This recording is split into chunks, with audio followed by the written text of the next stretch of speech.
충분하게 해주고 그다음에 무슨 유산균을 먹는다든지 식이섬유가 들어있는 음식을 섭취한다든지 이런 것들이 좋고 그다음에 화장실 자체가 두려운 곳이어서는 안 돼요. 재밌는 곳이 있을 있도록 우리가 그런 것들을 좀 가르쳐줘야 됩니다. 그리고 변이 이제 더러운 거라는 걸 느끼지 않도록 촬영놀이 같은 거 해주면 그것도 역시 큰 도움이 됩니다. 네, 선생님 이렇게 보면 아이들의 변비에 악순환, 고리 이런 차트가 이제 준비가 되어 있는데요.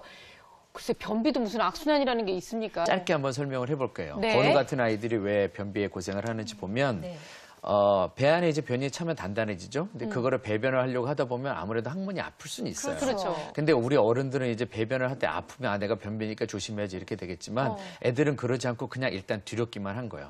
한 번, 두 번 참다 보면 그게 배 안에서 오래 머물고 그러다 보면 수분 흡수를 하고 변은 더 커지고 그렇죠. 다음에 네. 볼 때 더 아프고 그러니까 이게 악순환이에요. 변 보면 아프고 변 보면 아프고 이런 것들이 계속 되니까 애들이 아, 변 보는 거는 세상에서 제일 안 좋은 거 이렇게 인식하게 괴로운 되면 일이다. 이게 바로 변비의 악순환이 되는 겁니다. 네.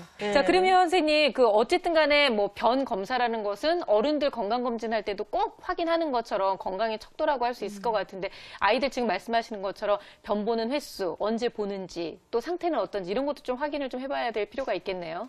네, 정말 중요한데요. 우리 조상들도 아이들의 변을 보면 건강을 알 수 있다고 한 그렇죠. 것처럼 황금똥 얘기하는 것처럼요. 맞아요. 애들은 장이 굉장히 짧아요. 그다음에 내려가는 속도 굉장히 빠르기 때문에 이걸 반대로 얘기하면 장이 이상이 있으면 어른하고 달리 금방 나타나요.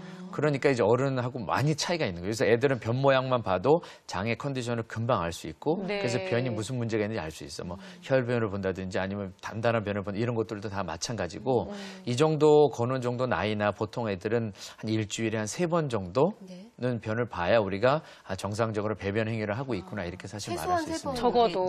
네. 아, 그렇군요. 어머니가 그냥 꿈에 그리시는 정도가 일주일에 3번이 아닐까 싶어요. 근데 아까 보면서 너무 마음이 아팠던 게 건우가 이제 그 항문 주변도 전부 다 빨갛게 기저귀 발진나듯이 막 그렇게 돼 있어서 많이 아파할 것 같아요. 네, 막 계속 아프다고 하고 또 약 발라준다고 하면 또 만지니까 싫다고 약은 당연히. 또 안 바르겠다고 하고. 네네. 자, 그러면 이제 두 번째 솔루션을 또 드리겠습니다. 두 번째 솔루션은요. 함께 보시죠.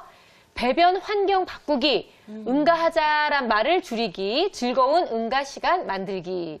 그래요. 아까 보니까 어머니께서 하루 종일 이거 먹고 응가하자. 자, 이거 먹고 응가하자. 뭐 계속 얘기하시잖아요. 뭐 요구르트 주면서도 이거 먹고 응가하자. 그러니까 우리가 이렇게 보면은 살 빼, 뭐 이런 얘기 계속 듣는 엄마의 입장이랄까? 아니면 공부해라고 얘기 듣는 뭐 고등학생 입장이랄까? 마찬가지일 것 같아요, 선생님. 지금 딱 와닿는 예를 들어주셨는데요.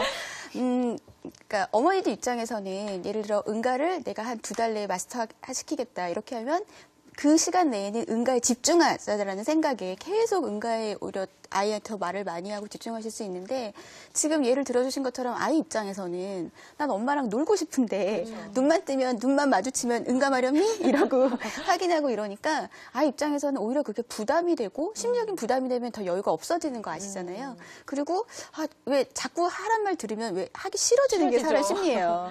그러다 보니까 그렇지 않아도 동생 때문에 마음이 지금 여유가 없는데 점점 이제 그게 편한 일이 아니라 좀 하기 싫어 막 이런 생각이 들게 되는 것 같아요. 그래서 효율적으로 하려면 평소에 응가하자는 말을 이렇게 남발하시지 말고 딱 집중해서 그러니까 건우 같은 경우는 이제 모든 아이가 응가하기 편안한 시간이 있을 거예요. 네. 엄마랑 정한 시간이 뭐 식사 시간 후라든지 자기 전이라든지 목욕한 다음이라든지 이럴 때 그 시간 전후로만 한 15분에서 30분 전후로만 자 우리 응가할 시간이다 응가하자 그래서 아주 효율적으로 집중해 주시는 게 오히려 효과가 더 있는 것 같습니다. 그리고 이제 응가하자는 말을 줄이시면 그 시간에 더 다른 좋은 말을 아이랑 나누실 수가 있게 되는 거죠. 아이에 대한 사랑 표현도 할 수 있게 되고 그러면 아이나 부모가 더 만족도가 오히려 높아질 수가 있어요. 네. 근데 아이가 응가를 하려면 그러면 그 배변 환경이 친숙하게 느껴져야 되잖아요. 그러니까 이제 근데 이미 그동안 엄마랑 씨름도 많이 했고 아픈 기억에 있는 곳이기 때문에 가기가 싫고 앉기가 싫고 저기 앉으면 내가 또 힘줘야 돼 이런 생각이 자꾸 떠오를 수가 있어요. 그래서 이제 여러 가지 방법을 써야죠. 변기가 친숙하게 앉아보기도 하고 그다음에 많은 어머니들이 배변 동화나 뭐 DVD 프로그램이나 아니면 심지어 뭐 요즘 아이폰 어플 같은 것도 막 켜서 주시고 그러는데 아까 이제 건우 어머니도 많이 노력을 하셨어요. 근데 그것도 마찬가지로 무조건 아이가 변기에 앉았을 때 많은 것을 제공한다고 효과적인 건 아니에요. 왜냐하면 아시겠지만 힘주는 거 집중하는 거 힘들거든요. 그렇죠. 그 시간에 집중을 해야 되는데 다른 걸 보면서 이야기에 빠져들면 아이들이 힘을 못 줘요. 예, 아이들은 또 단순하기 때문에 그래서 어떤 배변에 대한 친숙한 이야기나 이런 거는 평소에 많이 제공해 주시고 네. 정작 변기에 앉았을 때는 엄마랑 눈 맞추고 손잡고 같이 힘을 준다든지 네. 딱 그 배변 동작에 집중하는 거 오히려 이것이 훨씬 효과적일 것 같습니다. 우리 이현 씨는 어떻게 하세요?